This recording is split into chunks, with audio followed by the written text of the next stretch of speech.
I have wanted to take a shot like this for a long time, and I finally got a chance to do it, which is why it's up here. Last year at some point, I don't remember when, a few months ago, I heard about something called steel wool photography, which is basically you take a chunk of steel wool and light it on fire, and it smolders. But you do this when it's inside a kitchen whisk. So I'm kind of telling it out of order here. So you go to the store, get a kitchen whisk, an old one preferably. I got mine from the dollar store.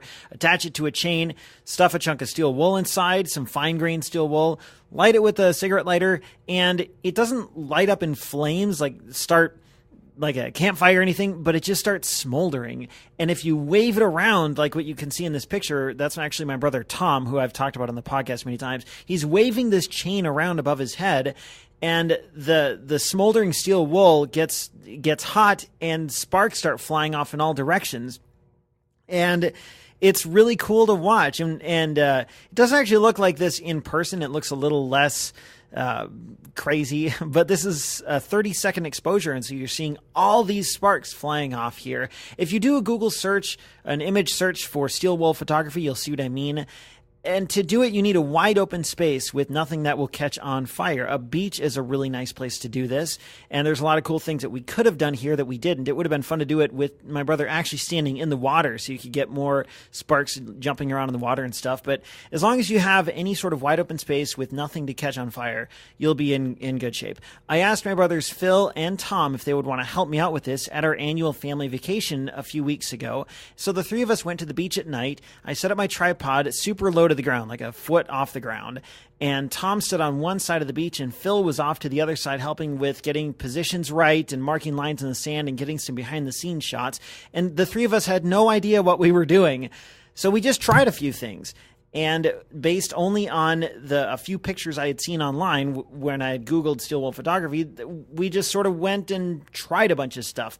I knew I wanted a super wide depth of field, so I shot at f13. And remember, this is at night. There's no other lights around here, so it was really hard to get all this stuff right. But we played around with it for a long time. I shot at f13. I wanted low noise, so I used ISO 200. The light gathering in this case wasn't really an issue because you're working with red and white hot sparks, so I didn't really need a high ISO here. But I did need a long exposure, so I used a 30-second shutter. I actually used a variety of shorter and longer shutters. And this one in 30 seconds worked out quite well because by that time the steel wool had sort of Tom had sort of expended all the steel wool anyway. So I could have done a bulb and just held the shutter down, but by that time it was sort of over anyway, so it didn't really matter. I took a few pictures with Tom walking along the beach, and it looked kind of like giant worms or fires just sort of hovering. And you can click the link on my blog to see some examples of this. But then somebody suggested that Tom just sort of stand in one spot and spin this thing around above his head. So he's stationary and the sparks are all flying off. And I like that this, what you see here, you get context, which I talk about so often on this blog, having context. It's not just an abstract image with sparks shooting around. There's a person standing there and he's doing something to make the fire. It looks like a summon spell from Final Fantasy. And if you look at the inside, in like the middle of his chest, there's this tiny little glowing orb where the steel wool was initially lit.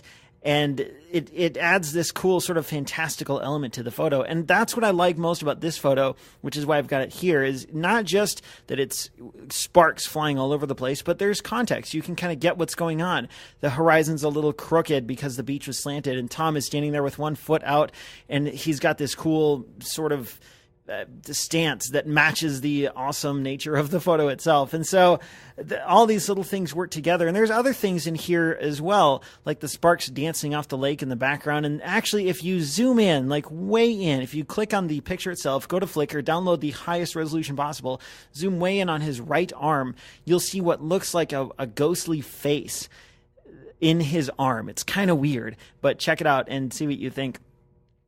Incidentally, if you look at his face, you'll see there's kind of like a double exposure going on. You see the outline of his body, but then kind of shifted to the right, you'll see his face. To get that, which was not exactly intended how it turned out, I lit him up with a little flashlight after I clicked the 30-second shutter. So he's just standing there in total darkness.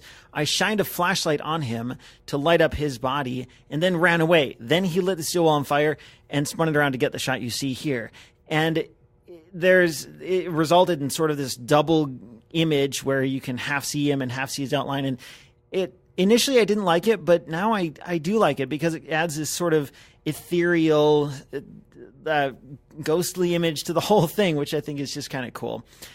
It was super fun to try this, and the three of us, you should have seen it on the beach. We're all cheering like little kids when we looked at the preview on the back of the camera. After each photo, we would call up the preview and just see what we had done. And it was so cool to see this go from an abstract concept that we had Googled to actually doing it on a beach. And the lesson here, which I've said this lesson before, it's try something new. And use this, if you want to, as an example of something new.